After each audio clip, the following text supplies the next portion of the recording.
It's an ACC showdown from Uborn Field with massive postseason implications between the 13th-ranked Florida State Seminoles and the Georgia Tech Yellow Jackets. For Florida State, the message is simple: keep the momentum rolling. Lonnie Alameda's squad coming off a statement win over rival Florida, and Eileen Morales and Georgia Tech playing some of their best softball all season. Nathan McCray, Jess Sinclair bringing this one to you. And Jess, both these teams are setting up their resume for the postseason. Take a look at Georgia Tech.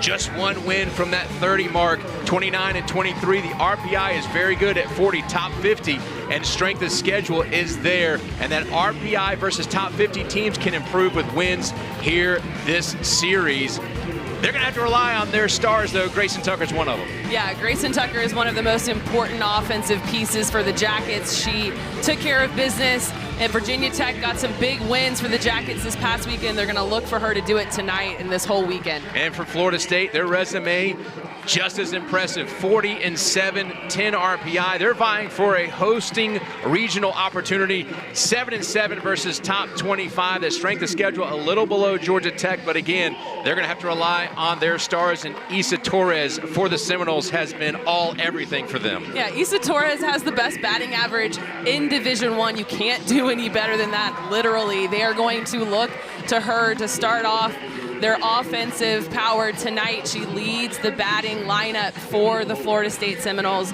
and she is just insane for them, and that's what they're going to look for her to do tonight. Yeah, Seminoles and Jackets coming up. Take a look at the lineup for the Florida State Seminoles. You see Torres there at top, but Jasani Beecham has been fantastic. She finds ways to get on base. Yeah, Beecham has 40 walks on this season. She's reached base safely in the last 35 games. So that's the 5th longest program history streak for the Seminoles. She's done a really good job of being that follow-up to Issa Torres in the lineup. In the circle for Georgia Tech, the transfer from James Madison is Madeline Johnson. How impressive has she been? She's been a phenomenal piece to the puzzle for the Jackets this season. She's come in and just taken care of business, has been the ace in the circle for the Yellow Jackets. You see her strikeout numbers, 120 Ks, a lot of them looking. Yeah. She gets a lot of strikeout lookings.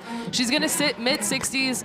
She works up in the zone with the rise ball for a strikeout pitch, and she also has a good off-speed, so she'll try to keep batters off balance today. You mentioned the strikeout looking. 42 on the season, #1 in the ACC in that backwards K category. This one's going to be a fun one. We kind of had this one circled. Last year's series was canceled against Florida State, so they haven't seen each other in quite a while. So this is going to be fun. Florida State and Georgia Tech. You take a look at the dugout there for the Seminoles. They're fired up. Georgia Tech locked in. We got a chance to talk to both head coaches, and they know how important this series is for Georgia Tech.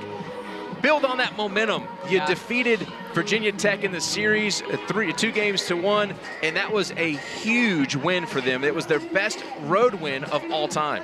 Yeah, I mean, the momentum you get from taking a series win like that on the road, the Jackets haven't played great on the road this season either, so being able to be at their best away from their home field, that just gives you so much confidence going into a series against FSU, who's a really, really strong opponent. Both teams know that extra base hits are going to play a factor on both sides of the ball. For Georgia Tech, you want to limit those extra base hits, but they know they're going to have to swing the bat. We'll talk more about that as the Jackets come to bat. Here is Issa Torres, #1 in the nation, as you mentioned, in batting average.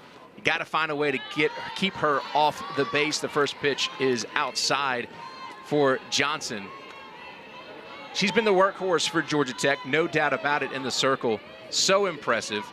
Very work-like, lunch pail kind of pitcher. It's grounded up the third base line foul. And I don't know if Eileen Morales realized how important she'd be in the circle, but she has been fantastic. I mean, you can't talk about her. Back-to-back ACC Pitchers of the Week. Yeah, she's been just a game changer for the Yellow Jackets. That's kind of been the thorn in the Yellow Jackets side the past couple seasons is pitching, and Madeline Johnson has come in and just really handled that role well. You see that changeup right there, just missing outside, but that is a pitch that we'll see a lot tonight. It is hard to pick up out of Johnson's hand, so it does freeze a lot of batters. That's where she gets a lot of those strikeout lookings. Another ball fouled up the third base line. Torres, 2025 NFCA First Team All-American, Softball America First Team All-American, D1 Softball All-American. I mean, she's got all the accolades you see out of Georgetown, Texas, the junior. Broke the school record last year in batting average, 436, had the third most hits in school history with 95, and she's continued to swing the bat well. And for now a junior, the pressure's got to be huge, and she's just dealt with it. That ball's going to be sent fairly deep back, and it's out of here. Isa Torres starts this game off with a very long ball. I mean, that is exactly what the Seminoles are looking for her to do. She had 2 home runs against Florida earlier this week. I mean, 14 on the season. You see this ball's a little up in the zone. She just stays through it well. I mean, there's nothing Isa Torres can't do in the box. Gets no easier here with Beecham stepping in. Jasuni Beecham, the junior, 383, takes the first pitch strike. Seminoles lead 1-0 here, top of the first. 49 hits for Beecham, 7 doubles, 7 home runs. Back-to-back strikes, she's behind, 0-2.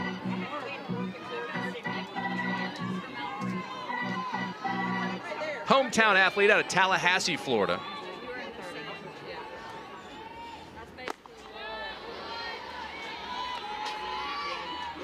Pitch taken down in the zone.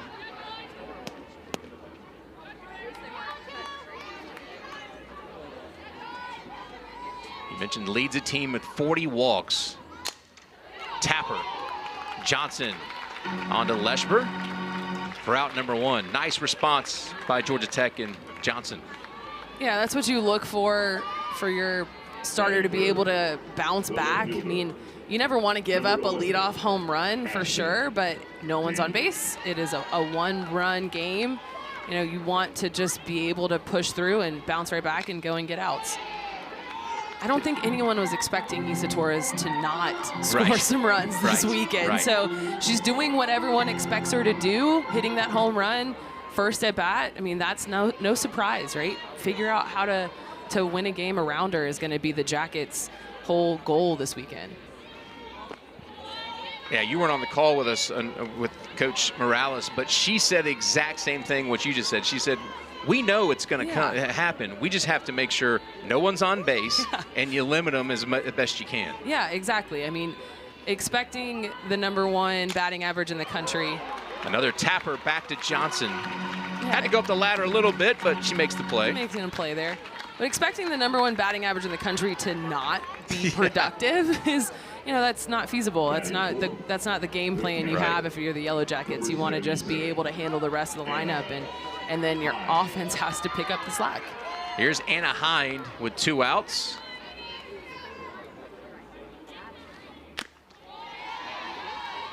Takes a pitch outside. Hind out of Charlotte, North Carolina, the freshman. 2026 D1 softball freshman to watch list. So the #1 overall prospect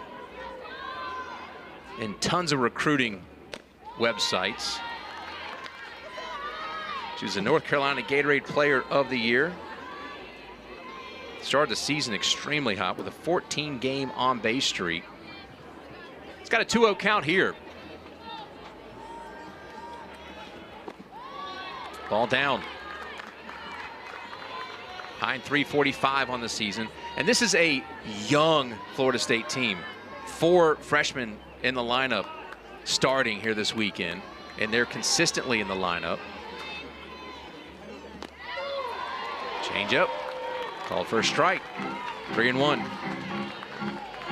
What makes that changeup so difficult? I mean, it's really hard to pick up out of Johnson's hand. She does a really good job of not slowing down her body to throw the pitch, and you know, it's when you can't pick up the pitch, you don't know how to slow your body down. Popped up, Grayson Tucker's got some space in foul territory, and will put it away for out number 3. Isa Torres got this game started with some fireworks, Jess. Yeah, this pitch is a little too up in the zone, and Issa Torres made it hurt against Madeline Johnson. A big home run to start the game for the Seminoles. Florida State leads 1-0.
Tech on the Issa Torres home run. Here's the Jackets starting lineup, and Alyssa Willer had a great series against Virginia Tech. Yeah, I mean, 5 hits, 2 home runs, 6 RBI. You know, just a phenomenal weekend for Willer, but she's been doing it all season. She's really been producing at the top of the lineup for the Jackets all season long. And this is one of the most dangerous lineups with Medina and Tucker and then Lesper. And the circle, you're going to see Jazzy Francic, the right-handed pitcher, sophomore out of Rockledge, Florida. She's earned ACC Pitcher of the Week twice in February. Take a look at her numbers here. 18 starts, 103 innings pitched. She's their go-to starter as the pitch is up and away to Willer. Franzik is going to be working. We're going to see drop ball change fast. Coach Alameda was talking about how she has been really comfortable in working different pitch sets against different teams. That she has many pitches she can throw, and they will have a game plan about a couple that she'll focus on against different teams. So she switches up what she looks like every start depending on who they're facing. And I think that's a really smart way to approach games. It makes it hard to figure out what she's going to throw to you. Yeah, Coach Alameda said that going into the Virginia Tech series last year, they said, you know, we're gonna work a screwball high and do some other things that they'd never done before. And they changed her pitch set. She threw a no-hitter. She said that really gave her a lot of confidence that, you know, you can do this. And on the hands, ground ball, Beecham onto first. By the way, this defense for Florida State is fantastic. Number one in the ACC. They've only had 19 errors all season long, and they're not going to make mistakes out there very often. So this is a very, very good. There's Issa Torres, zero. Speaking of not making mistakes, errors. yeah, 0 errors there. At the shortstop position. At the shortstop position. You thought I was kidding. I did. I double-checked you. Here's Holly Medina stepping in, the transfer from California. Boy, she had a great weekend as well in the field and at the plate against Georgia Tech. She had the number 3 top 10 Sports Center play. He's going to lay down the bunt, Beecham again, fires onto first, and it's going to be bounced out of the glove of first baseman Griggs, and Medina will be safe. Great bunt by Medina there, forcing Beecham to come up. Throw just takes Heller a little off of the line, unable to hold on to it.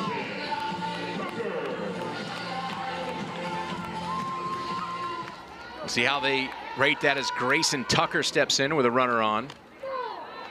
Takes a pitch inside, called for a strike. Grayson Tucker has been fantastic. Out of Marietta, Lassiter High School, where you went to school. Yes. And you can be proud. She's Future done. alum. She's Yeah, I love done. Yeah, Lassiter. I mean, Georgia Tech proud and Lassiter proud. 388 on the season, and her swing is so powerful. Yeah, I mean, she's really had to transform herself from last season to this season because she had a phenomenal redshirt freshman year. Came back, knew they were going to have a pitching report on her, and she's changed a lot of how she hits balls. Lifted to center field. Harp is underneath it. Kennedy Harp, a Georgia native out of Lawrenceville, puts it away for out number 2. It was an error, by the way, throwing error issued to Beecham. Batting for the first baseman, number 13, Addison Leshberg. So here comes Addison Leshberg. Got off to a hot start, really stayed consistent all year long, but she needs to have a good game here. She hasn't had a hit in her last several games. Out of Thrall, Texas, transfer in from Minnesota.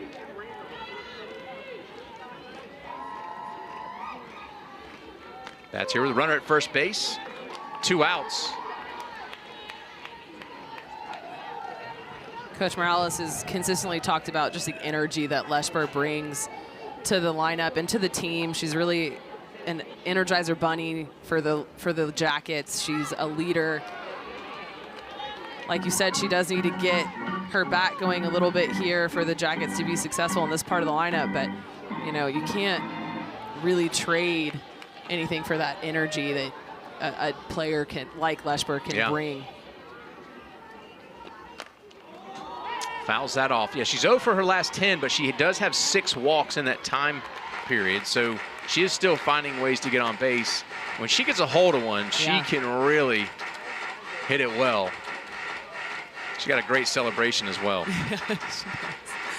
She does like to get down on the bases when she gets on. 2-2 count here. Francic delivers. Inside, throw back to first. As Medina shuffling back.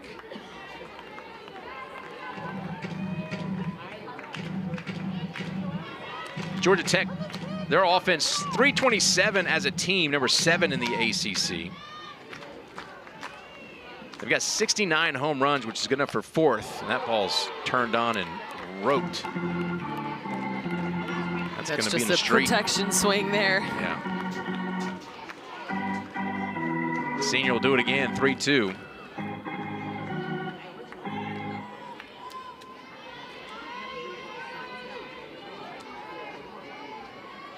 Here's the pitch. Again, fouled off. It's time to third base side.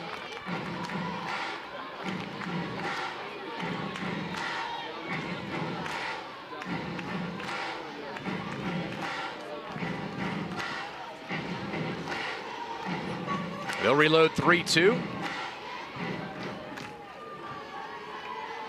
Here's the 2-out pitch. Inside, ball 4.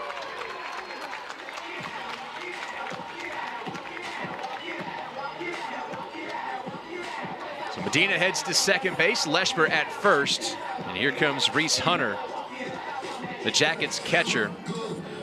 And she has made such an improvement at the plate here in 2026. Yeah, she has done a tremendous job making adjustments from her junior year to her senior year. She's spent a lot of time in the off season figuring out how to use the whole field, right? She loves to pull the ball. We know that about her, but this year she's really allowed herself to use more gap-to-gap power, and it's really paid off for her. The work that she put in the offseason has been showing all season. Taps that one, got some funny spin on it. Heller will throw to first base, and that will end the threat for Georgia Tech. So after 1, it is Florida State 1, Georgia Tech 0 as we head to the second here on the ACC Network.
Florida State over Georgia Tech as we go to the top of the second. Lonnie Alameda is the head coach for Florida State, 18th season.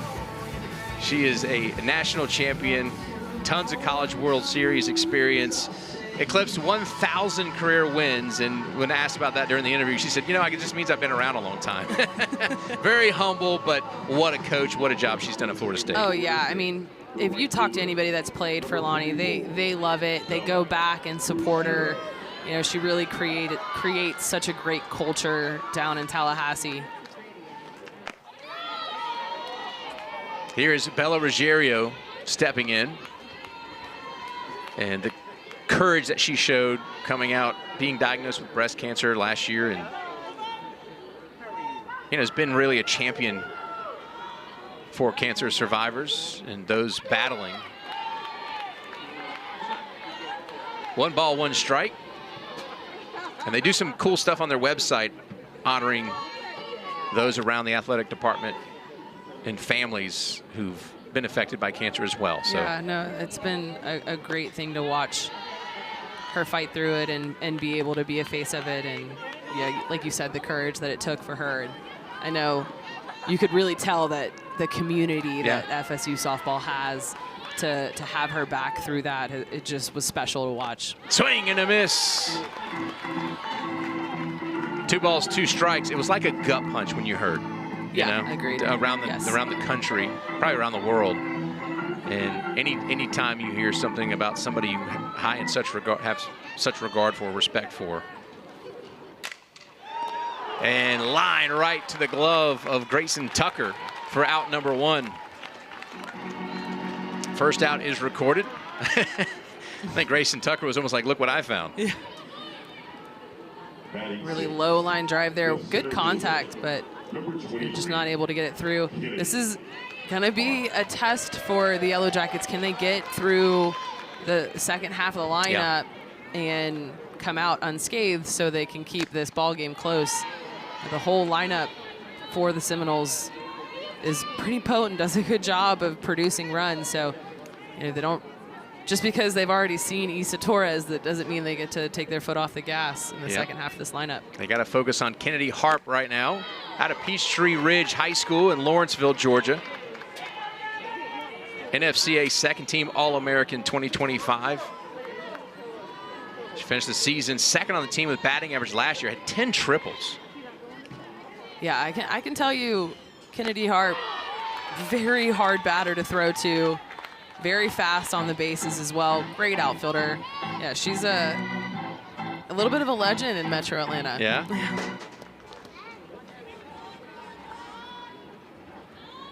2-1 here. Got a .316 batting average. 30 hits, 6 doubles, 5 home runs, just 1 triple here in 2026.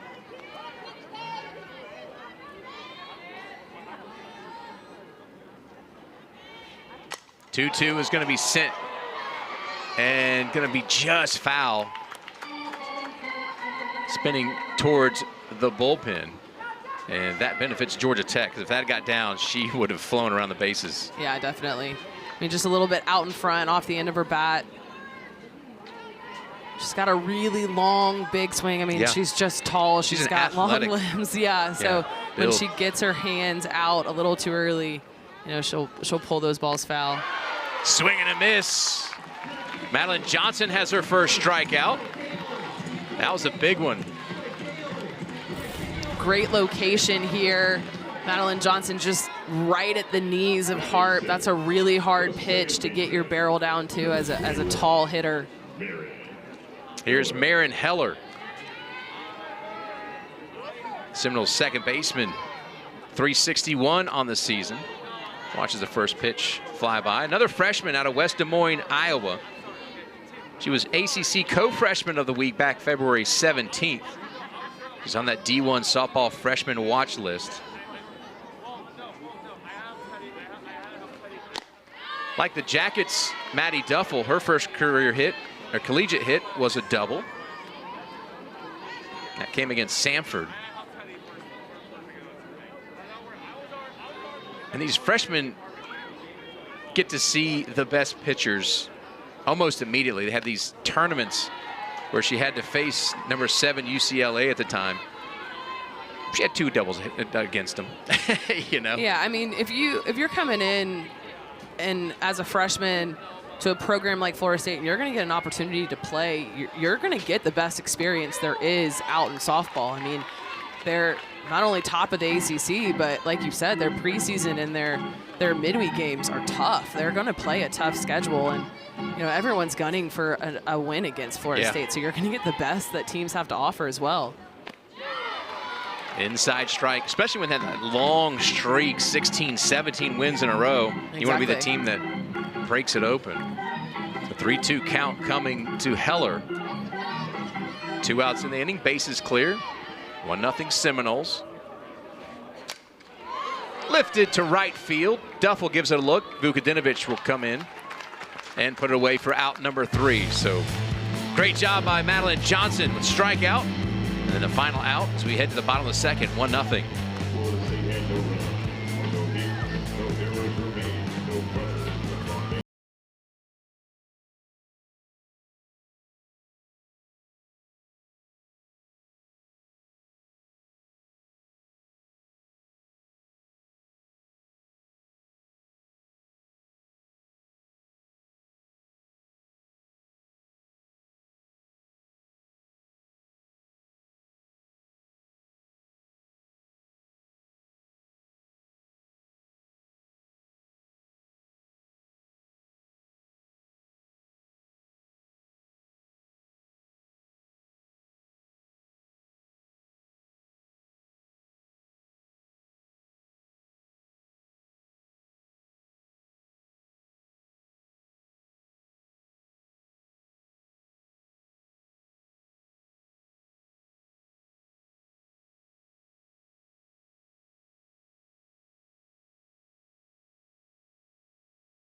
Jackets, beautiful dog, enjoying this 80-degree afternoon.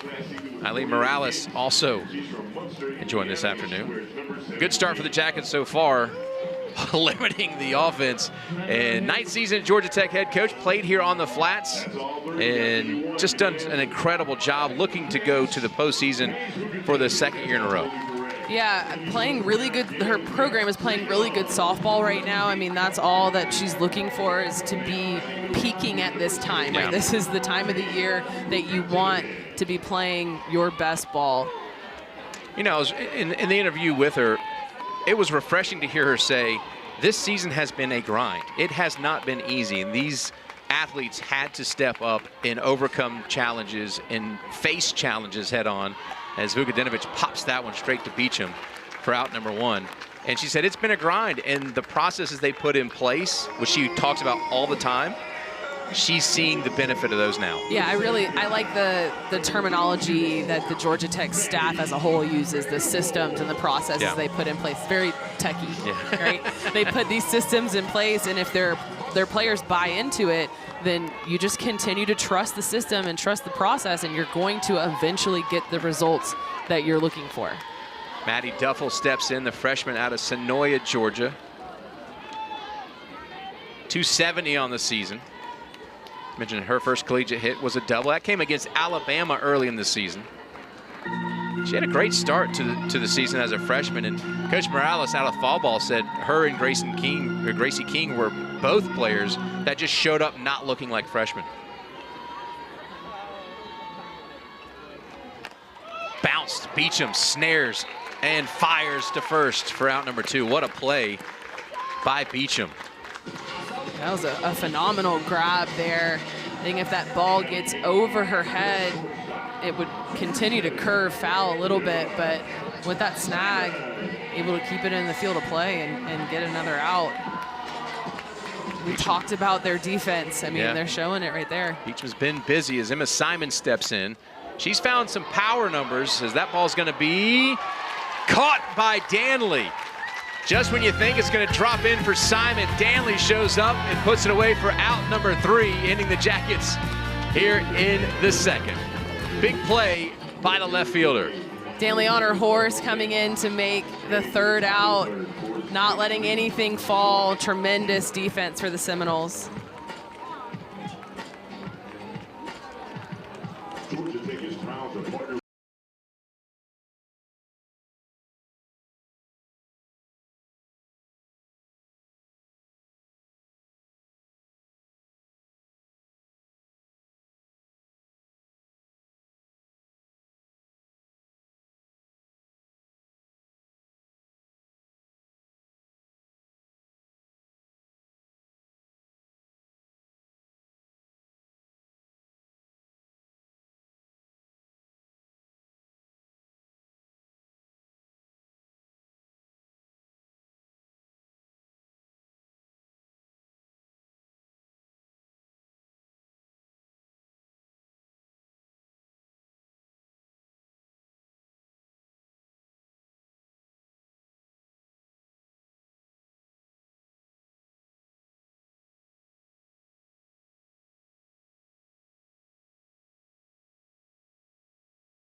Team in the country battling Georgia Tech here. Take a look at these offensive ranks. The reason they're number 13 is because they're good. They're very good, and these offensive numbers show it. Yeah, I mean, if you can rank in the top 15 in all of these offensive categories, you're going to be really hard to beat. No doubt as Shelby McKenzie's going to step in. By the way, also second in doubles in the ACC with 96, second in triples with 20. And one thing that makes them also really effective is that they only have 115 strikeouts as a team, which is number 1 in the ACC. Yeah, when you're constantly putting the ball in play, you're forcing defenses to get you out and not giving them outs. That's, you know, more often than not, you're just playing the statistics there, right? That more often than not, that's going to work out for you. McKenzie 307 on the season. Got an 0-2 count here. See if Johnson goes right at her. Stay away. Slugging .580. 27 hits, 3 doubles, 7 home runs.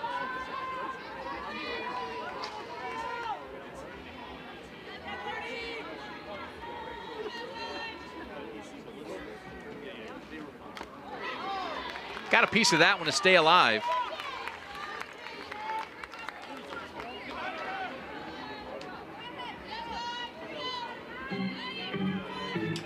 Florida State currently second in the ACC behind Duke, who have exploded. Now, they haven't lost an ACC series. You think about how close Georgia Tech was to all 3 games as that ball's popped up to Medina in center field.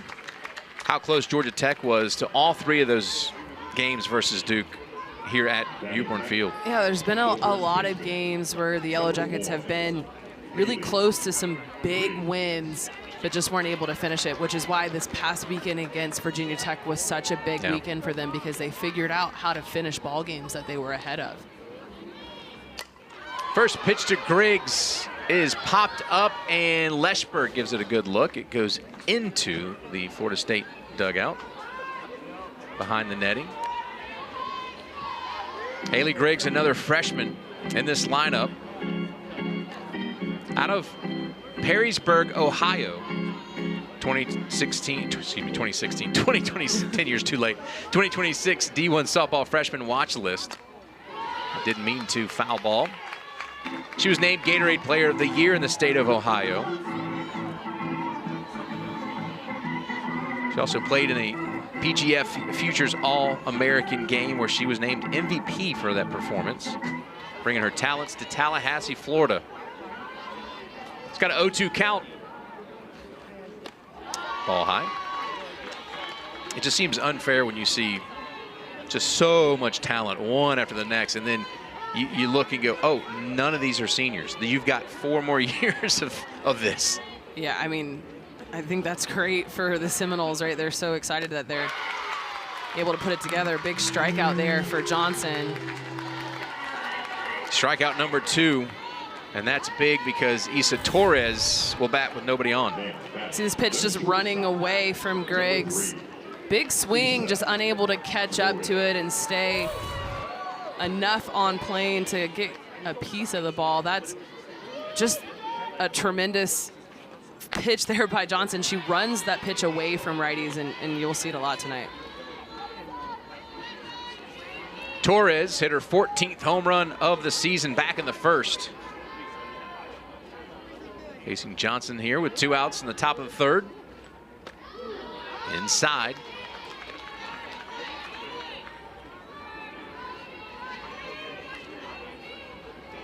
And a great place to face Issa Torres again with nobody on base. Yeah. Right? This is exactly where you want to face this type of batter. And it doesn't surprise me that Johnson is throwing a little bit off the plate, really just kind of back and forth. And, you know, you can't make mistakes against Torres. Right. So you want to make her make mistakes. That ball's popped up, and it looks like Emma Simon's going to have a play on it, and will, and put it away. Huge out for Georgia Tech. They're trailing 1-0 as we head to the bottom of the third.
Florida State 1, Georgia Tech nothing in this crucial ACC matchup, and Georgia Tech trying to build on the momentum they took from Virginia Tech and Blacksburg. It was a huge series win. Yeah, highest ranked series win ever for the Yellow Jackets. A really big momentum builder.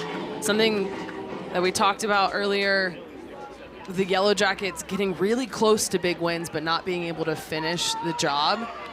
I think this past weekend against Virginia Tech was the evidence they needed to know that they can win those games. Here's Reagan Wall leading things off. And Coach Morales even mentioned, she said, yeah, you just got to build on those things. They had a midweek game against Furman that had to be rescheduled because some of the wildfires had diminished the air quality at Metro Atlanta. So they will play that next Tuesday. So they come right into this series off of Virginia Tech. 0-2 to Wall. Reagan Wall, 4 for 12 in the last 5 games with 6 runs, 3 RBIs. Been very productive there in that 9-hole.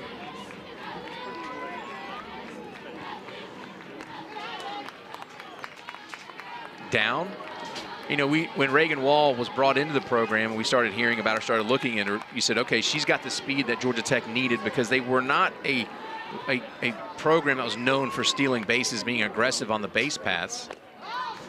Pitch outside. Well, this year, they bring in Reagan Wall, but all around they've been more aggressive on the base paths, to the point where they're tied for third in the SEC with 66 stolen bases. I mean, ACC rather.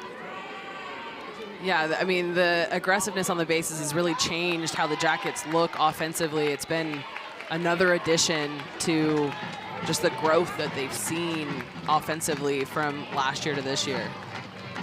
Now Reagan Wall has an opportunity. She was down 0-2, has got a 3-2 count here.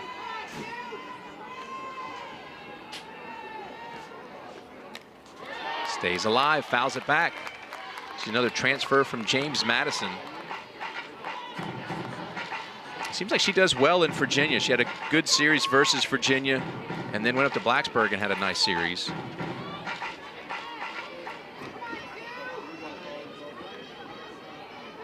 Another 3-2 pitch, and tapped back to the pitcher on the first for out number 1. That'll flip the order, and Alyssa Willer will step in. Willer grounded out back in the first. Franczyk doing a great job right now of handling the Yellow Jackets first time through. You know, she didn't have any hard contact off of her. Just 2 base runners, 1 walk, 1 error.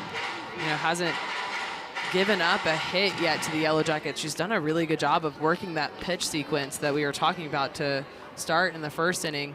She's working that changeup right there. It's got some really, really tight spin. It's kind of just floating in there. It's not necessarily dropping off the table like a Madeline Johnson changeup, but it is about 8-9 mile per hour slower than her fastball. Ball's going to be tapped to Heller at second. On to first for out number 2. And you can see the pitch sequence is just working. I mean, there's a lot of weak ground balls, weak pop-ups from the Yellow Jackets, who we were just talking about at VT were barreling balls pretty consistently. So great start in the circle for Franczyk.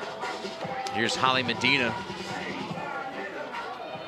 Medina 7 for 17 in her last 5 games with 2 runs, 4 RBIs. She's been finding ways on base. And this Georgia Tech team, as we've watched them, second, third time through the lineup, you'll start to see some of those better at-bats come alive. So you'll see if maybe Franczyk pitches some of these batters differently than she did in the first inning. 2-0 to Medina. She's fallen behind all 3 batters here in this inning. I'm sure not on purpose. Yeah, I would assume that's not the game plan. Buckled her knees. I think if you have a pitcher like Franczyk who has the type of spin that you're not going to be too upset with a ball or 2 in an at bat. You know, you're not in this game at this level. You can't just throw only strikes, right? You'll get hit really hard if you're throwing in the strike zone every single pitch. Left up, and Medina fouls it off.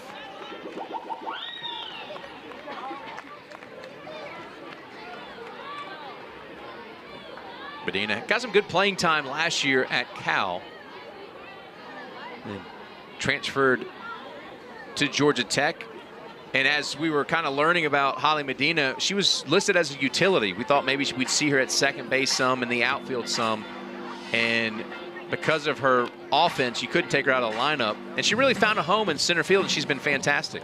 Yeah, I mean, we talked about her Sports Center web gym up in VT.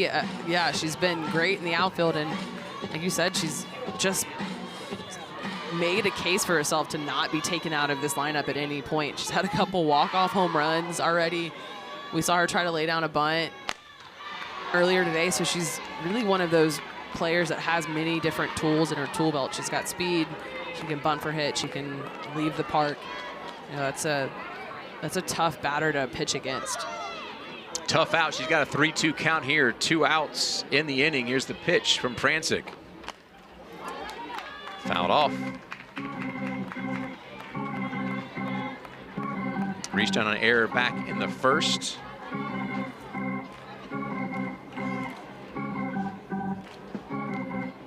Big deep breath. She's gonna have another 3-2 count.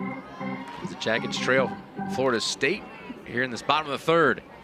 Trying to stay alive, and she does, fouling it straight back.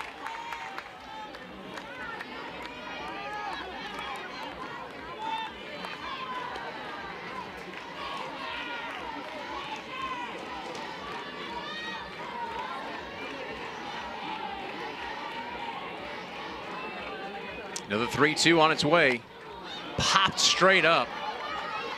Beecham calls everybody off, and we'll put it away for out number 3. So nothing doing for the Jackets here in the third. We head to the fourth. Seminoles holding on a 1-0 lead.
Florida State over Georgia Tech here in the top of the fourth. As Maddie Duffel's family looks on. Madeline Johnson back in the circle. There's the young freshman. Not a freshman anymore, are they, after this point in the season? They've gone through almost the toughest part of your academic career. I guess maybe finals coming up. I was going to say, I think they're either in finals or going into finals in the next week or two. So they are almost done with their freshman year academically. Here's Jasunni Beecham. 380 on the season. Grounded back to Madeline Johnson. In that first inning, she was getting some soft grounders right back to the pitcher. She's now worked in a couple of strikeouts and been fantastic in the circle.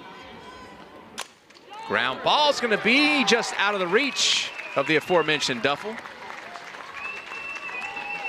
Single for Beecham. First hit since the home run by Torres. The left fielder, number 11, Ashton Hanley.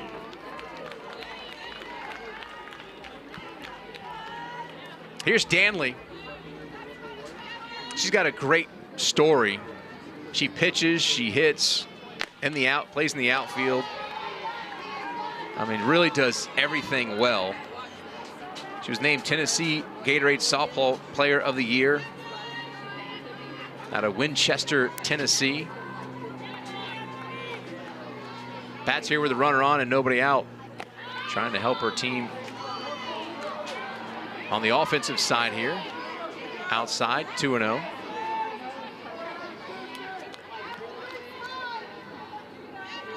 .52 hits, 14 doubles, 3 triples, 7 home runs for Danley.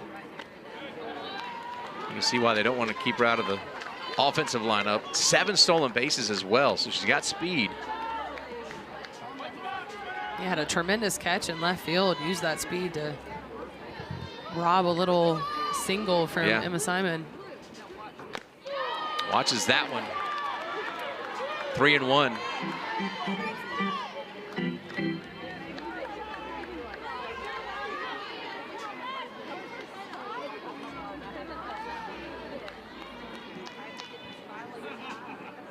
Johnson delivers, and that one's fouled back. Runs it full, 3 balls, 2 strikes. Good job of working her way back into a count here with 2 strikes. And, you know, this is a game where Madeline Johnson doesn't get to take a break, right? She does not have. Bounced, Leshper onto second. It's going to be not in time and get into left field. Beecham heads to third, and that throw is going to be late as well. So heads up base running by Beecham. And, you know, Willard backed that up nicely. She made a strong throw to third, so Beecham on her horse. Yeah, I think this is a throw that doesn't need to be made.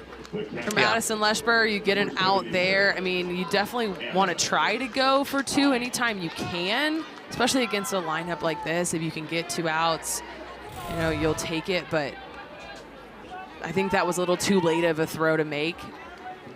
Puts your defense in a weird position. Now, is that throw traditionally go to second, or was it because it was on the bag?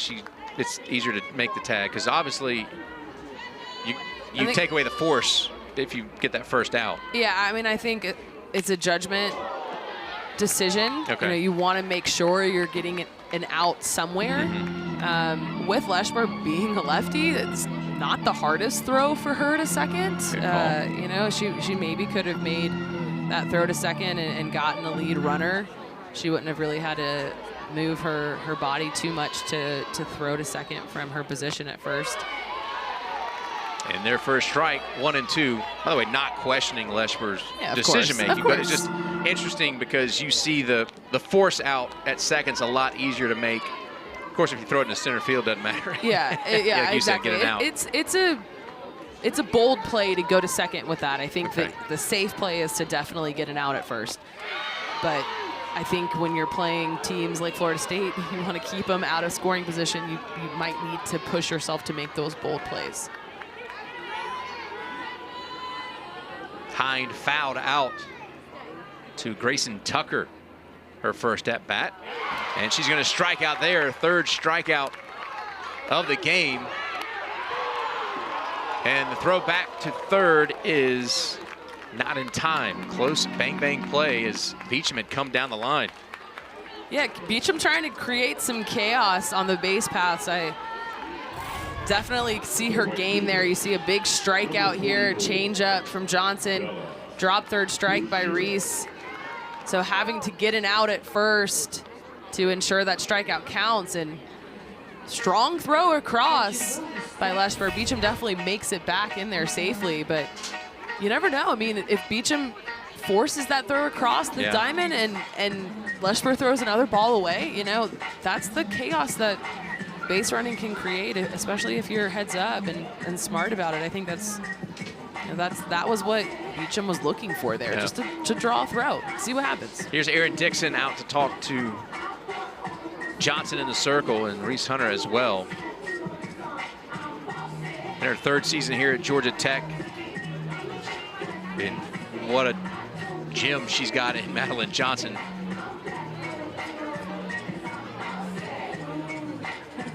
Looks like she's done there, and have a little word with home plate umpire. Anthony Small behind home plate. Harley Hines and Heath Walker, your officials today. And by the way, that play started with Hines hustling down to first. She saw that the 3rd strike was dropped and forced the Jackets throw to first base. So that was heads up by her as well, as Ruggerio's going to step in. Takes a first pitch ball. And just those little things you can do that might turn out to be something big. I think good teams do those. Yeah, of course. The best teams are going to hustle the most. They're going to be aware of all of the situations that they could force a defense to make mistakes in. Like you said, they're going to do the little things. And that's how FSU's always been coached. The Seminoles always do the little things well. I was going to ask you, is that coaching or is that instinct? I think it's a little. You have to have the instinct to be able to be coached that well, I think, especially at this level. But the coaching is what comes in and reminds you, hey, you can't take any plays off here. We need 100% from you at all aspects of this game. And and, you know, gives you the heads up that you have in practice and puts you in situations to be prepared for the moments in games where you can take advantage of it. 2-2 as Ruggiero fouls that off. Redshirt freshman out of West Palm Beach. She redshirted last year. She got a chance to be on the U.S. under-18 national team, playing in the World Cup finals for softball. Pretty cool. Fouls that one off, staying alive.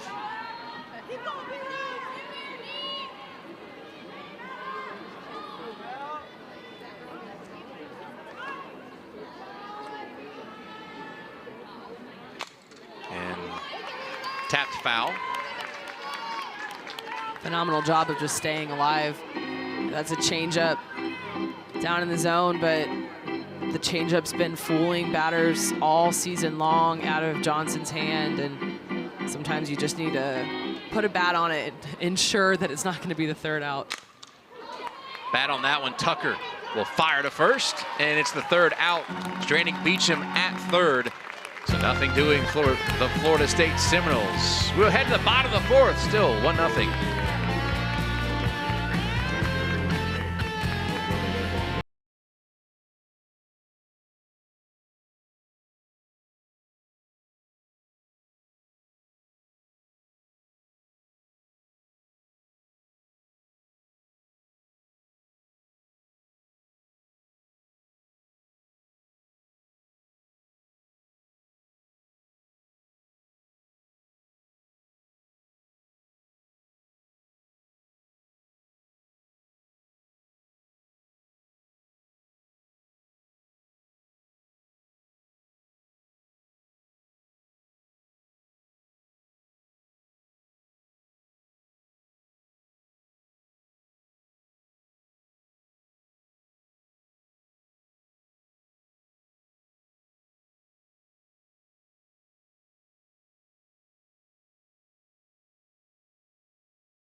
Enjoying a great game between Florida State and Georgia Tech.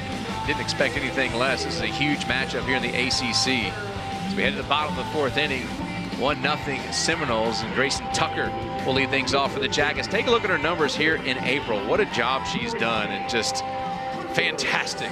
Yeah, I mean, she's a big part of the core of the Yellow Jacket lineup.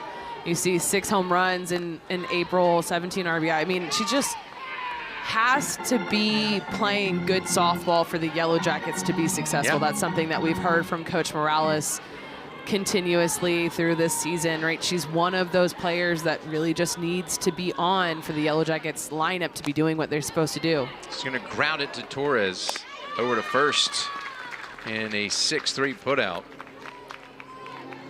They've been able to keep her off the base path so far as Addison Leshberg will bat here with 1 out.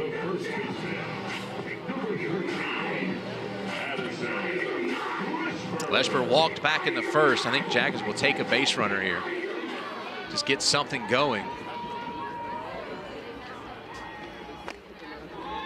Pitch inside. What are you seeing from Francic? I mean, I think she's doing a great job of just missing barrels. She's using that changeup. We just saw it right there. It has a really, really tight spin. It's not falling off the table by any means, but it's doing enough to work against that fastball that we just saw thrown. It's about 10 miles per hour difference, and you know, she's not doing anything too fancy, but she's locating her pitches well. The Yellow Jackets haven't been able to find a barrel yet. Got that one a little high. 2 balls, 1 strike to Addison Leshberg.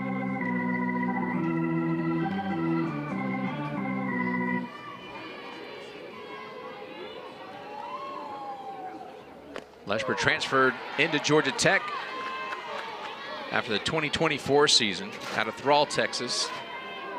A 5-sport athlete for her high school: volleyball, basketball, track, powerlifting, and softball, of course.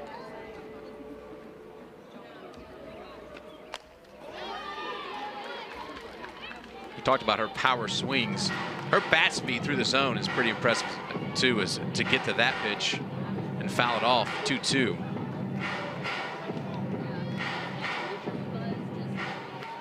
She had a pair of home runs against Duke. It's Torres, bouncer, on to first. Second out's recorded. They make it look easy. That's not an easy play. No, the in-betweeners can be difficult. I mean, we talked about the defense as a whole for the Seminoles, but Issa Torres, that 0 in the error column, that is a very impressive. Doesn't make sense, does it? It doesn't make sense as a shortstop. I mean, her being #1 in D1 and batting average too is, you know, she's having herself a year. Well, 2026 will go down as Artemis circles the moon and Issa Torres has 0 errors. Yes. That'll be the top 2 headlines. Yeah. Reese Hunter now ahead in the count, 2-0. What a job she's done. In 2024 had 9 home runs. And then 2025 struggled, just 1 home run, hit around the Mendoza 200 mark. And then this year she's just let loose. 340 on the season, 52 hits, 9 home runs. Yeah, she really worked in the offseason about her timing, staying behind the ball, using the right side of the field. You can see the way that she times. She'll take a step with that front foot back and kind of get loaded in her backside. She's a lot more calm in her approach to the pitch. That's something that when we got to talk to Reese Hunter earlier in the season, that she said she really worked hard with Coach Devin Bolin and Coach Megan Hill, and being able to really work timing and staying behind balls. Pops that one up. That tells you how Francic's doing. She is not allowing a hard hit anywhere, and that one's popped up for the final out. So we are through 4. Florida State 1, Georgia Tech nothing.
Florida State here at Mewborn Field taking on Georgia Tech in the top of the 5th. It's 1-0. Lots of Seminole fans around the country, and tons here at Mewborn Field taking in this one. And it's an absolutely beautiful day. And Florida State softball known around the country is one of the best teams going. Georgia Tech trying to build to that. And they're toe-to-toe right now. Kennedy Harp's going to step in. Yeah, sold out weekend here. All 3 games, all weekend long. Sharply hit, and Tucker's gonna grab it. What a play up the ladder. Fine play by the third baseman. Really well struck ball by Kennedy Harp here. Little up in the zone. Tucker doing a good job of timing up her jump. That's a great grab because we know the wheels of Kennedy Harp, that's probably a double off the bat if it's not caught. Keeps the bases clear, 1 out. Heller fouls off the first pitch.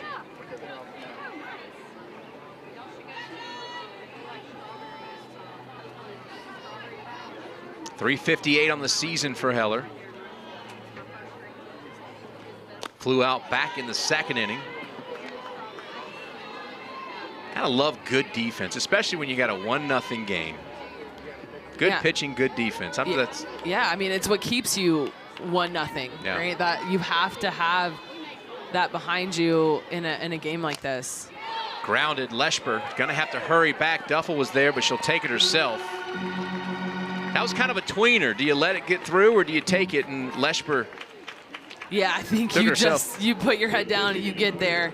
There's too much that can go wrong, and that close proximity of tosses and you're rushing, and you know, if you can beat somebody there and keep a ball in your glove and not have to transfer a ball to another player, you always want that. Shelby McKenzie will bat with 2 outs. McKenzie flied out to lead off the third. Out of Pace, Florida.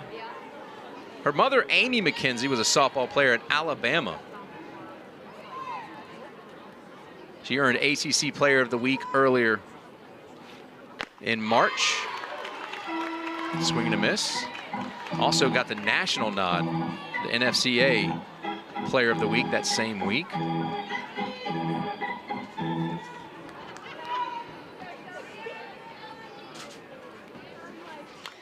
Fouls that one back. 1-2. What does it do for a pitcher when you see a play like that Grayson Tucker makes? I mean, it keeps you focused on what your job is, right? Because you expect your defense to be behind you, but when you actually see it working for your favor, you can focus and you can pay attention to what your job is. Willer's gonna get underneath that one and put it away for out number 3 in foul territory. So nothing doing for the Seminoles. We head to the bottom of the 5th. Jackets still trail by a run.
Nothing lead for the Seminoles. We head to the bottom of the 5th. The Jackets senior Paige Vukadinovich will lead things off. Trying to get something going for the Ramblin' Wreck. Senior weekend here. Yeah. Hard to believe. We've seen her all 4 years here on the flats and done a great job. Yeah, her game has changed significantly too from her freshman year to now. She was much more small ball oriented as a lefty, more of a slap hitter.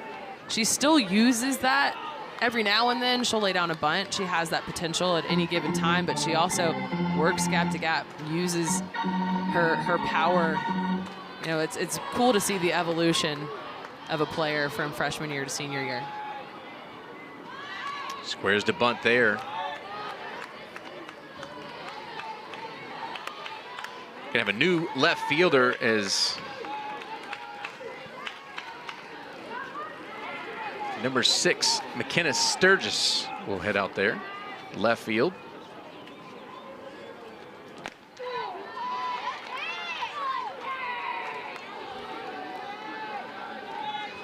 Well, you were talking about Vukadinovich. She's got 9 multi-hit games here in 2026. She's 1 hit away from her career high in hits.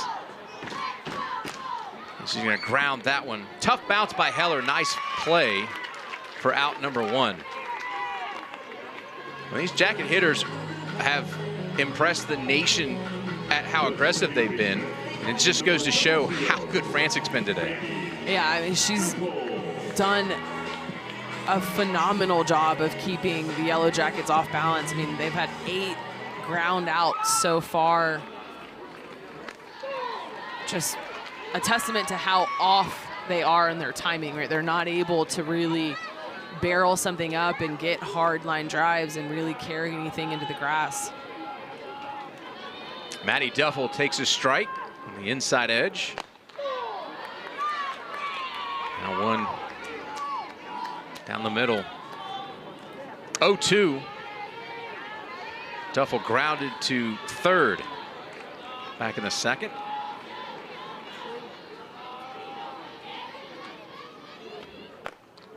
Lays off that one. Duffel out of East Coweta High School. She was a 3-year captain in high school and 2023 Offensive Player of the Year for Coweta County. She had a great series against Clemson, going 2 for 4 with 3 RBIs. Grounds that one to first, and Griggs will take it herself.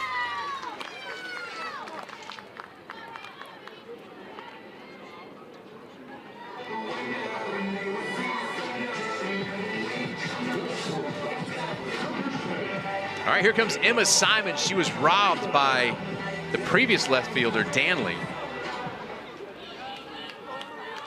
Back in the second inning. Takes a first pitch strike. Simon has found her power here in 2026.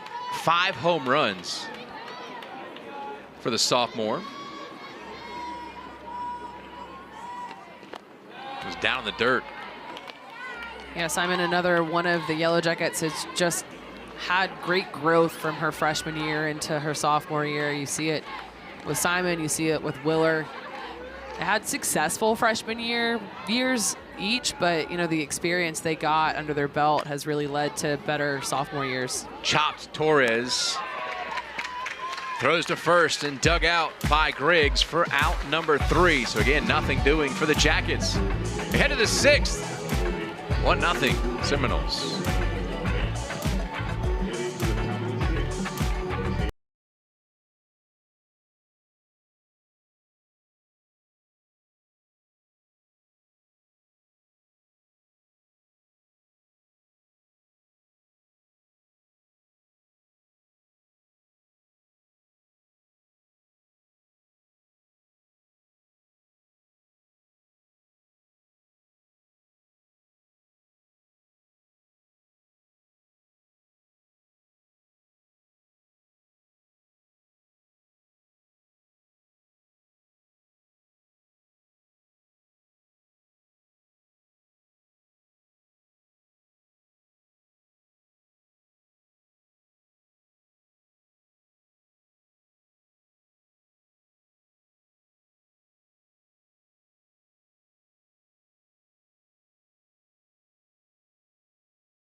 couple offenses in a 1-0 battle here in the top of the 6th. It's been a pitcher's duel as Madeline Johnson comes back out to the circle for Georgia Tech.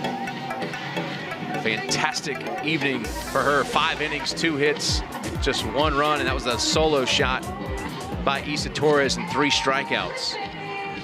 Yeah, I mean, both of these starting pitchers have done their job in keeping the offenses from catching barrels.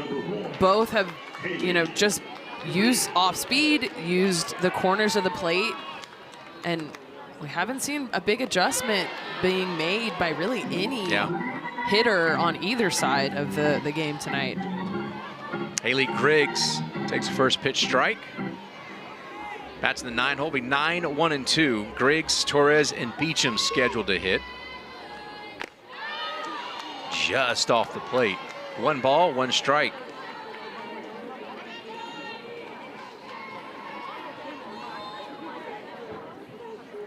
Griggs out of Perrysburg, Ohio. .273 on the season. That one's off the plate as well, 2-1.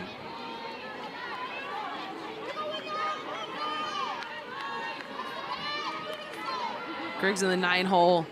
She's able to get herself on. Then you've got Torres, who obviously phenomenal bat. Started off the game with a statement home run. Really, your job if you're in the 8-9 hole of the Florida State lineup is to be on base when Torres comes up. Griggs on a little 3-game hit streak. Struck out her first at bat. That one's fouled back our way.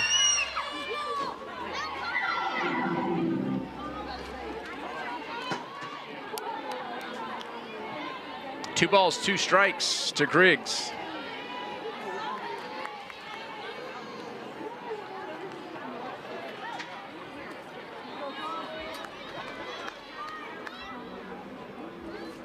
Pitch. Able to reach down and foul it off the third base side.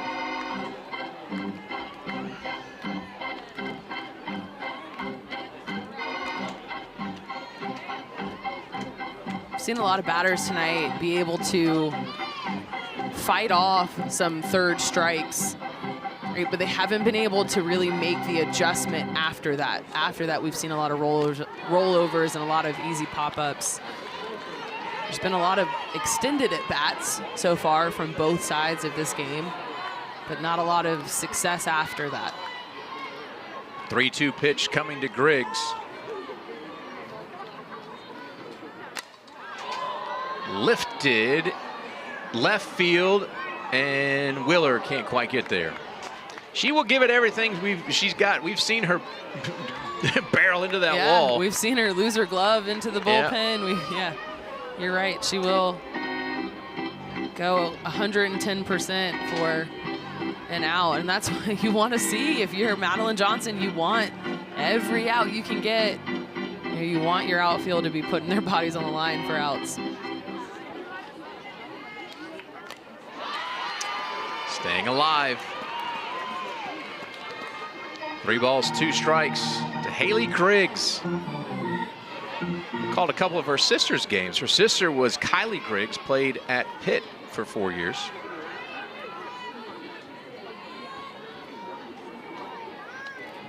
Keep it in the family, the ACC family. Yeah, 3-2. Ground ball, Tucker. On to first, just in time.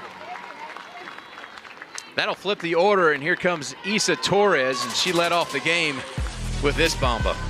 This is her 7th leadoff home run of her season.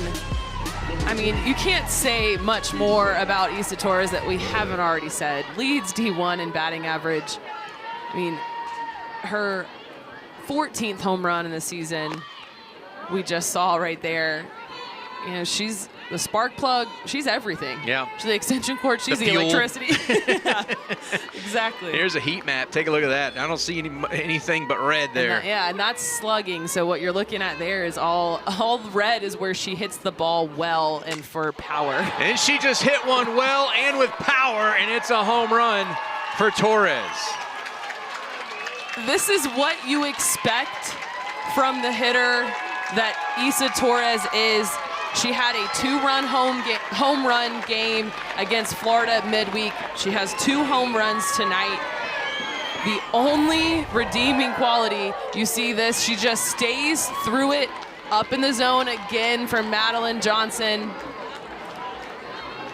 She's the offense right now for the Seminoles. She is doing it herself. The only redeeming quality for the Yellow Jackets is that nobody's on base for her to hit these home runs. These are both solo home runs from Issa Torres.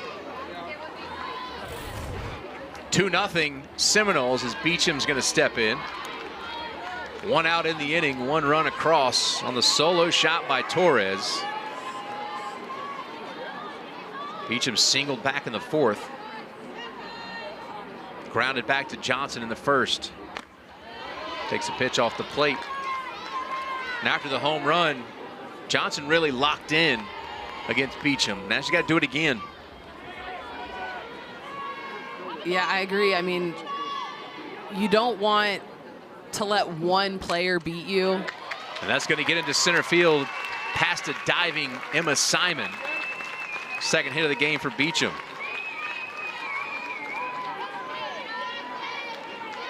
Another easy ground ball single for Beecham, just up the middle, not trying to do too much, just like her last single that squeaked through the right side.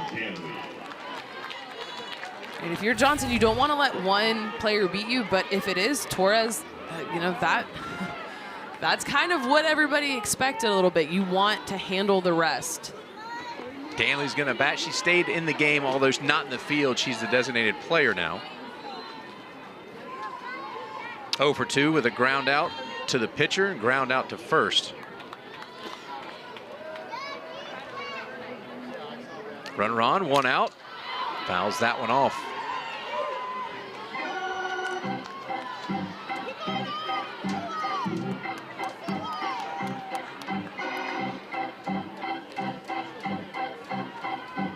So 92 pitches for Madeline Johnson.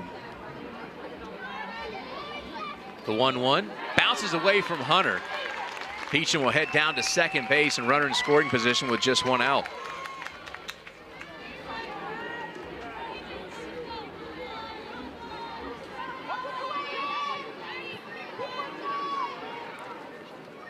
You're starting to get up there in pitches, and these at-bats are starting to be extended. A lot of foul balls, a lot of fighting from the Seminoles when they're in the box. Ground ball, Tucker looks the runner back on to first. That'll help. Second out. Runner stays at second.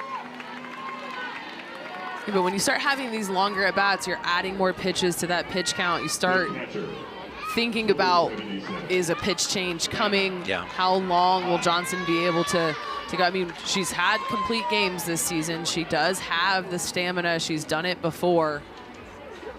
But that decision-making starts to be something that you're thinking about. Yeah, 10 complete games, second in the ACC in that category.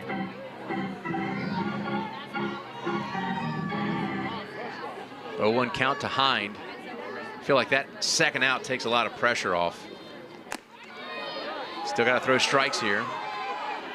1-1.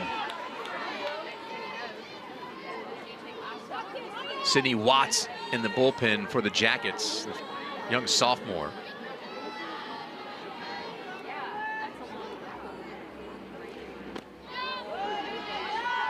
Not going to get the call on the inside edge. 2-1.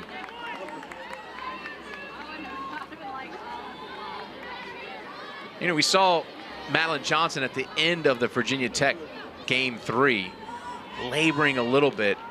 But they have such confidence in her just to get through it. And this is kind of one of those moments you feel like you were saying, it's from a fan's perspective, you're like, okay, third time through the lineup, couple hits, big home run. Is it time to pull her? Well, they trust Madeline Johnson to work her way through this. And ball 4. Yeah, I agree. I mean, I think the coaching staff obviously has a lot of faith in Madeline Johnson. It just becomes a conversation about strategy, right? If you have somebody in the bullpen that you think can come in and face this part of the lineup better and what they throw pitch-wise, Doesn't look like there's any movement happening. That's Aaron Dixon, Coach Aaron Dixon, the pitching coach for Georgia Tech. Right, I mean, we've talked, Madeline Johnson is the ace. She is the arm for the Yellow Jackets. They have let her ride before. I mean, right now you feel the pressure of the Seminoles, but the only 2 big hits tonight are from Issa Torres, and that was expected. Yeah. Right? She's not taking a beating quite yet in the circle, right? We're feeling the pressure. I think the Yellow Jackets can feel it coming from the Seminoles, but I don't think you're quite in danger yet. You want Johnson to be able to push through this inning. Got a couple pinch runners. Over at second, it's Angelique Bueno, and at first it's going to be Maddie Fry. As Aaron Dixon comes out and has a word with Madeline Johnson, and Eileen Morales will talk to her infielders about the situation. Runners at first and second, 2 outs. And I'm always fascinated because we know Coach Morales is analytics driven, tons of statistics. How do you balance the eye test versus what the analytics say? It's difficult. Yeah. I mean, I think those conversations happen the week leading up to a series like this, where you have a game plan between your head coach and your pitching coach, and you have all of these scenarios, like if this happens, then we'll go here, and what you want. But at the end of the day, you really have to understand your pitchers. And that ball's going to be blooped into the outfield. 1 run will score. The throw comes into second, and the throw home is not made. So a pair of Seminoles score, and it just was in no man's land, wasn't it? Yeah, I mean, you couldn't place this hit any better.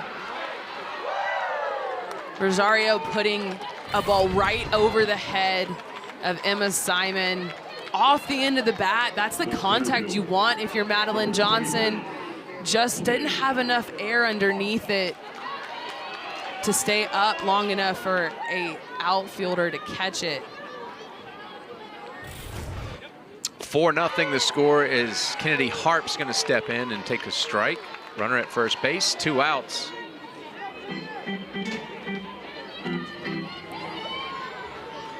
Three runs across here in the top of the 6th for Florida State. Ground ball, but foul.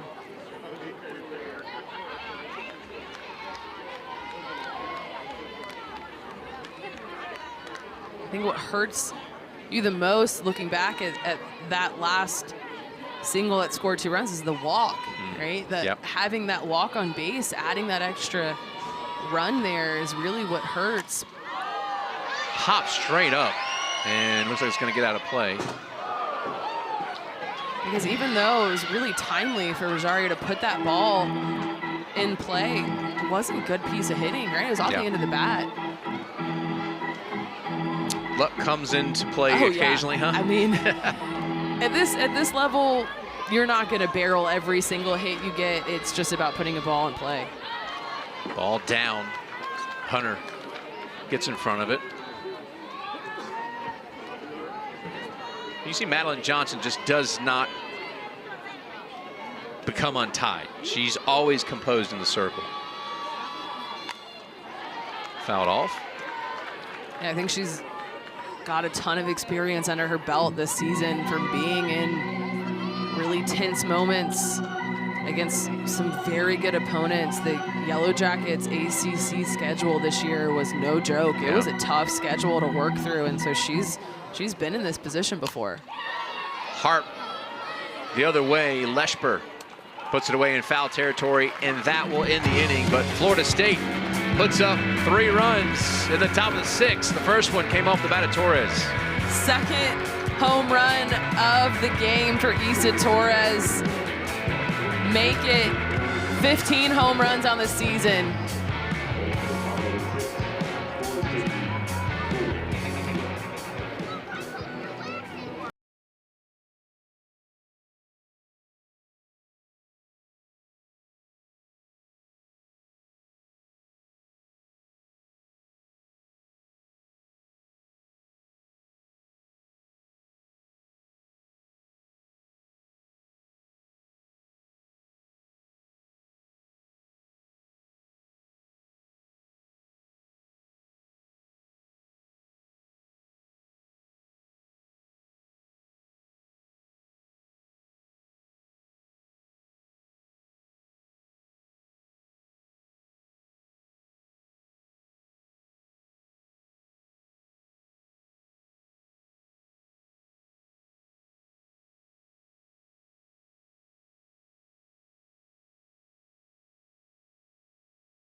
sixth.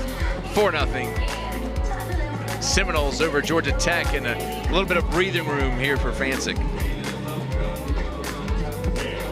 Yeah, Francic is really in the driver's seat right now against the Yellow Jackets. She has been dealing in the circle tonight, done a good job of using her changeup to keep the Yellow Jackets off balance, and then just spotting her fastball and her firm drop ball really well.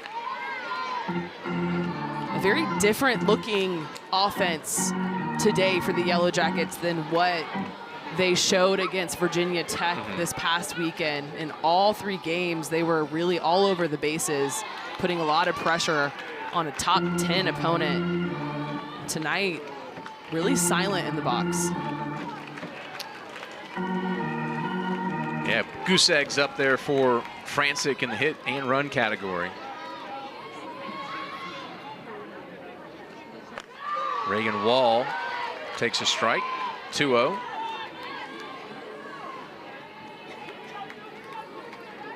Francic's season started with a complete game no-hitter against Samford.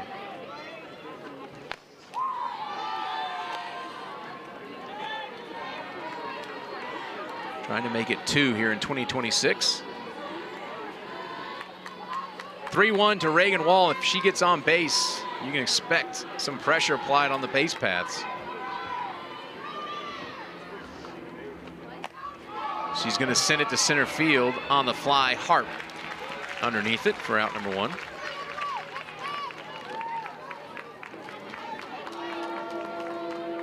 All right, back to the top of the order, Alyssa Willer. Now this is the 3rd time through the batting order for Francic. We saw Madeline Johnson's 3rd time. Those hits started coming. We'll see if the Jackets can find something here. Yeah, we talked about the Yellow Jackets and their offense and how great they were this past week and how great they've been all season offensively. And this is where you expect an adjustment to be made.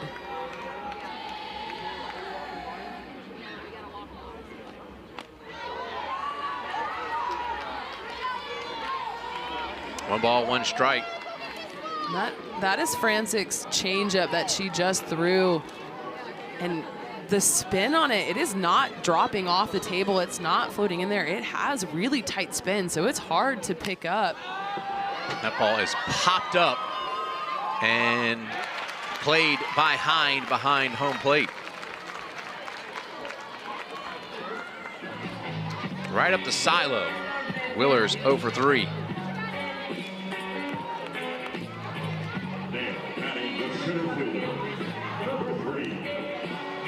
Here's Holly Medina.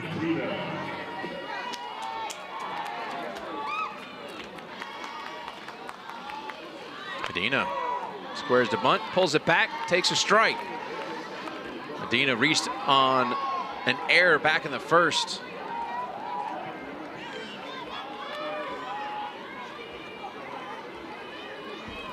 Popped up to the center of the infield. Her next at bat, that one's going to go off the netting.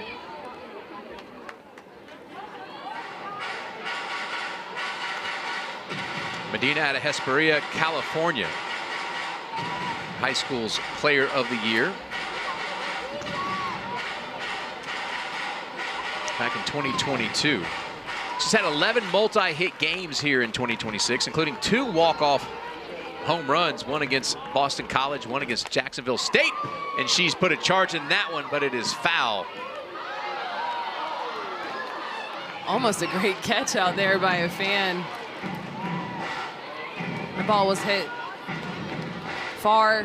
Medina has power. She can leave the ballpark, but we also saw her lay down a bunt earlier in the game, so she's got a couple tools on her tool belt. 0-2.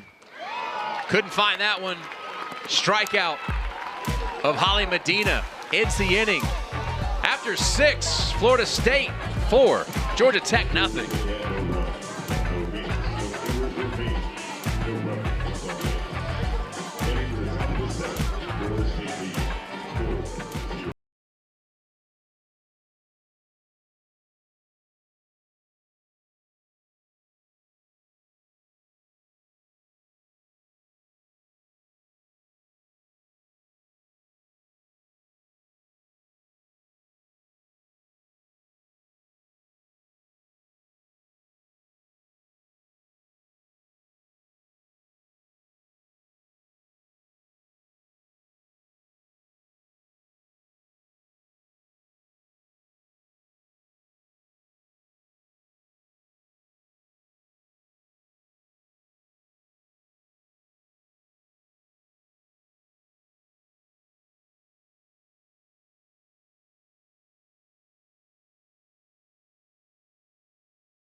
for Georgia Tech, nothing. 1 run in the first, 3 in the 6th for Florida State.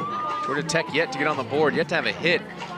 And Madeline Johnson back in the circle to face the bottom of this order for Florida State. And we knew they're dangerous. That top of the order proved it last inning.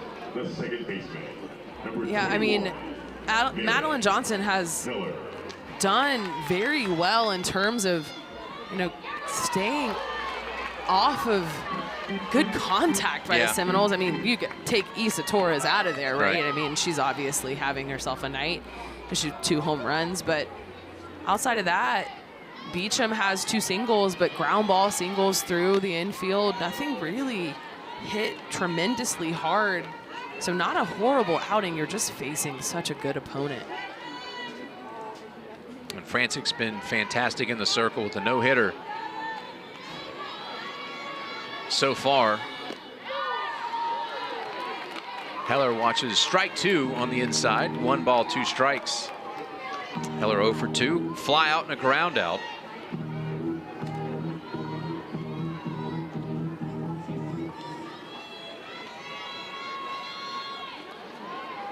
That one's in the dirt.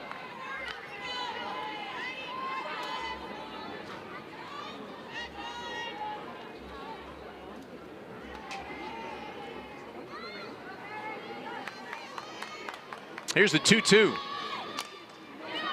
Fouled off. I've seen a lot of at-bats tonight with multiple foul balls, really running up that pitch count against Johnson. And the Jackets making a decision to let her come out in the 7th here. I think it has a lot to do with the contact, the type of hits that she's given up. Pop-up duffel. Little can of corn. Out number 1. Here comes McKenzie with 1 out. And Sturgis will take McKenzie's spot.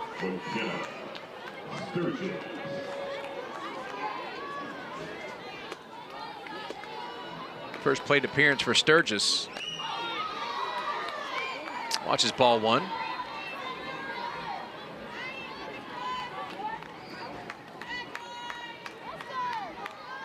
Sturgis out of Tampa, Florida, the freshman. D1 softball watch list. Takes a strike. Interesting bio. She's a standout flag football player. 1 gold for the under-17 Team USA in a competition. How about that?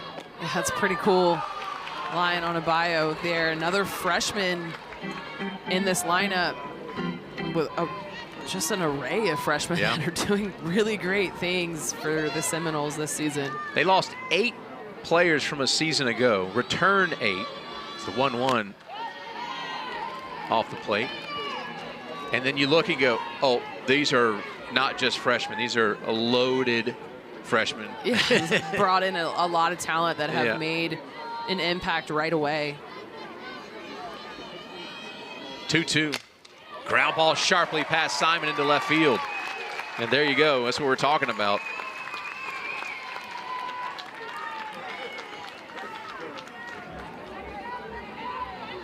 Sixth hit of the night for Florida State. So 1 out single for Sturgis. Here comes Griggs. 0 for 2, a strikeout and a ground out. And that guarantees Torres will bat here. And that's what this part of the lineup for the Seminoles is supposed to be doing. Get on base. Get on base so Torres, when she steps in that box, has people that she can score.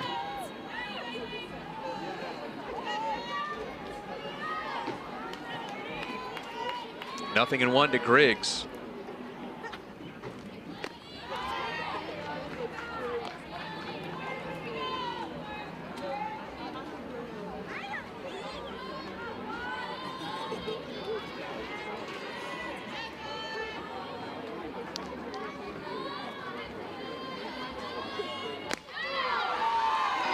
Strike 2 called.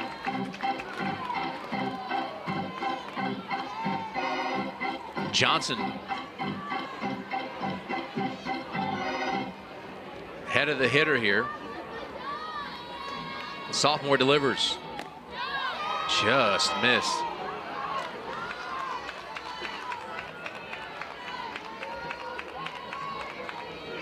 Three-time ACC Pitcher of the Week for Johnson. Back-to-back week 9 and 10 here. Strike 3 called. That's her specialty. She gets him looking, and Griggs goes down. Great location for this pitch right here, just at the knees, grazing the inside corner. That's a hard pitch to hit, but also with 2 strikes, a hard pitch to take. Here's Torres. Runner at first, 2 outs. How do you approach? She just flashed bunt too. Yeah, I saw it. It's I'd have hard. found a way to hit the bat. Yeah, it's you gotta let her make mistakes. Yeah. Honestly, I think that's the way that you get her out at this point. She popped up in her second at bat to Emma Simon, and it was just because she swung at a pitch that was a little bit up and out of the zone. Other than that, there's not really a recipe to getting a hitter like this out. With Beecham on deck, which is a pair of hits. Kind of feel painted in a corner here. Got to throw to her 3-0, and nothing close to Torres.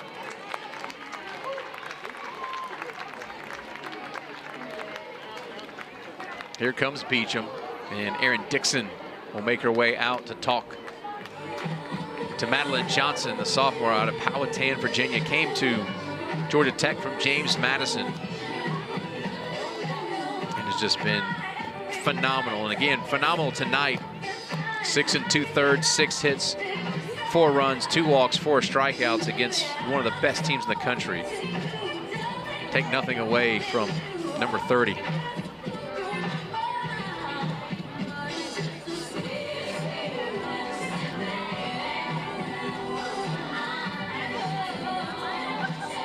Erin Dixon makes her way back to the dugout. Take a look at these numbers here. Absolute workhorse. Yeah, I mean, first in the ACC and games started, right? You can tell she has just been the go-to arm. She gets the nod when it's an important game. She's been the Friday starter for the Yellow Jackets, and usually the Friday and Sunday starter as well. Beecham watches ball 1. While we haven't seen a big flashy hit from Beecham yet, she does have 2 singles on the day. So I'm sure Coach Erin Dixon in that conversation, you know, was trying to convey a game plan against a pretty tough hitter, because Beecham has been on base for 36 consecutive games now. It's 35 coming into today. 389 on the season now for Beecham.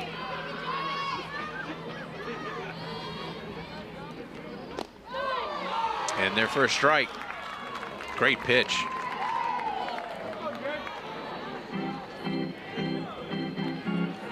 Four 0 Seminoles here in the top of the 7th. They're threatening. Madeline Johnson trying to hold the Seminoles right here with 2 outs. Beecham's going to send it to deep right, but Vukadinovic had her played that way and puts it away for out number 3. So the Jackets do hold at Florida State. They got some work to do in the bottom of the 7th. They trail by 4.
State 4, Georgia Tech nothing. You see the goose eggs there as Francic back in the circle for the Seminoles. Looking for her second no-hitter of the season, third of her career. And it starts off with Grayson Tucker. Yeah, she's got a really difficult part of the lineup to get through in order to secure the no-hitter. This is the third time that Grayson Tucker will have seen her. She's got a big bat. She makes adjustments well. That's the name of the game right now for the Yellow Jackets. First pitch grounded to Torres.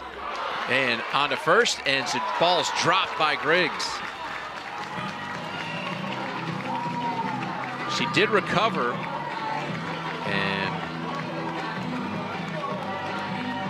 I think Coach Hill down there may have influenced the call. She was saying it's safe the whole way. See, the call on the field was safe. First pitch swinging by Grayson Tucker, grounded to Torres. She made the throw to first. It was going to be a bang-bang play. See if Griggs was able to hold on to it. First replay of the night.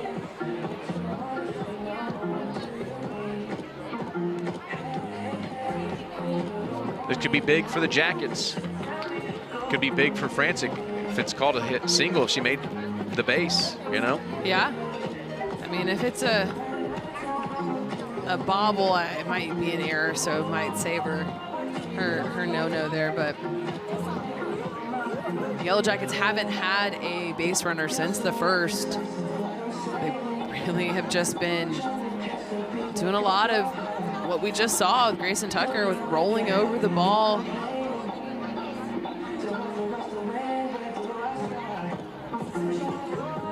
See Coach Hill talking to Tucker. Here it is. And it does look like Griggs recovers before Tucker gets there. We'll see what the replay umpire saw. Yeah, you see Coach Hill does make a good argument for it, but I would agree. I think that Griggs is able to pick that ball up off the ground before Grayson Tucker gets her foot on the base.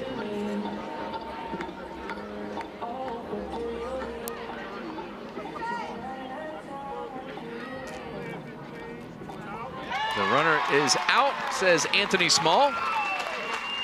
So there's 2 outs, and that keeps the no-hitter alive. Excuse me, 1 out.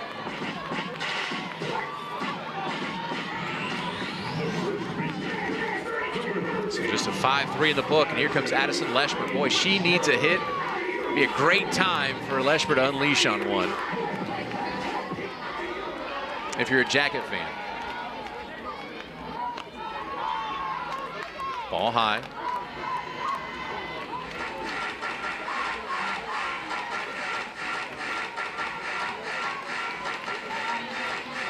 Leshbert 278 on the season, 35 hits, 12 home runs.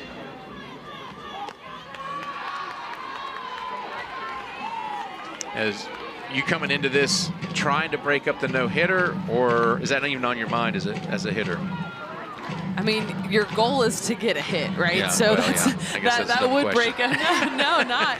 I think you're breaking up the no-hitter. I don't know if it's just you're not, I would assume, not coming into the box with, I'm just trying to break up a no-hitter out of spite type of thing. You know, you are wanting to get a hit because you're down and you're losing this game right now. Right? A hit breaks up a no-hitter, but also accomplishes the goal of having your team continue to possibly produce layers. Exactly. You can accomplish multiple goals at the same time. There's another walk to Leshbert. The director, Carly Welsh, talked about Leshbert's the only thing keeping Francic from a perfect game. Now 2 walks. Yeah, we have 2 walks and an error from Medina, the only base runners.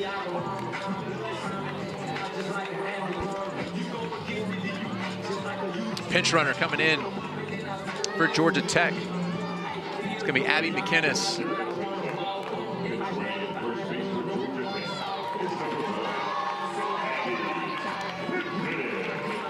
McInnes, a freshman out of Buford, Georgia, and Greater Atlanta Christian. Making her 24th appearance for the Jackets. Here's Reese Hunter. Reese has had a hot bat as of late, had a great series against Virginia Tech.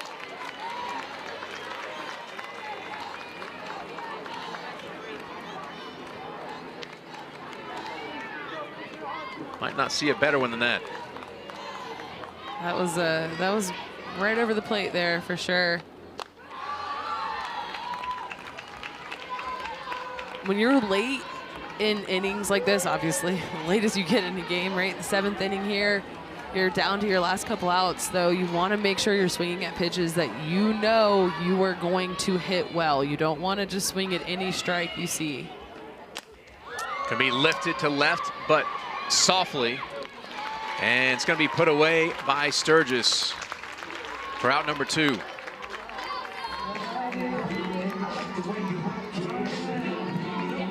So it's going to come down to senior Paige Vukadinovich.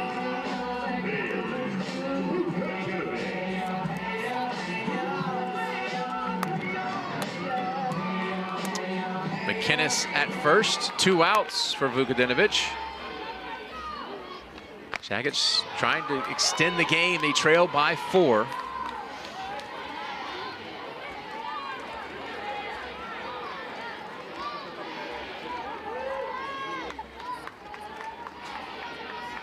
.353 on the season for Vukadinovich.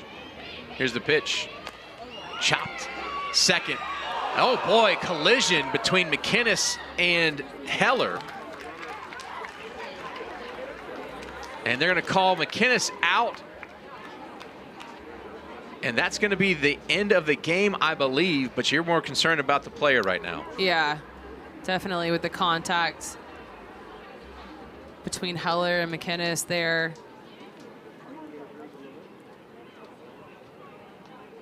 So McInnes off the bat to second. And yeah, it looks like maybe a knee. Catches her in the side of the head. Definitely frustrated. McInnes looks frustrated as well, and big contact on Heller. Make sure both players are okay, as obviously these athletes are competition driven. With that contact, that will be the 3rd out of the game. Yeah. Or the last out of the game. It is the job of the runner to get out of the way of the fielder. I think McInnes thought she could beat her, try to get past her, and then at the last minute try to get over her. Wasn't able to do either of those things.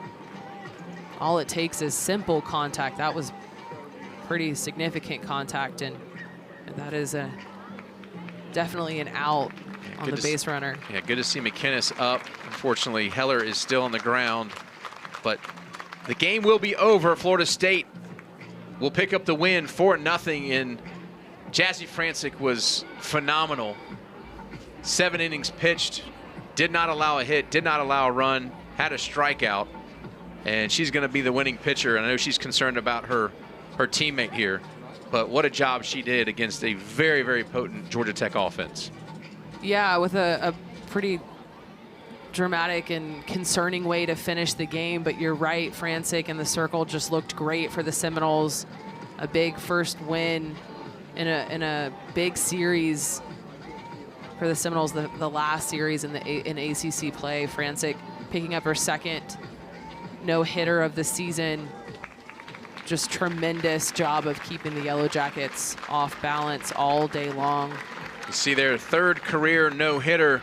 Jazzy Francic and the Florida State Seminoles pick up the win in Game 1 here in this series. Pivotal ACC matchup between Florida State and Georgia Tech continues on Saturday and Sunday as well. It's the ACC Network tomorrow. You and I will be back for the game on Sunday. We thank you so much for tuning into this one. Florida State picks up the win 4-0 over Georgia Tech. We'll see you at the ballpark next time.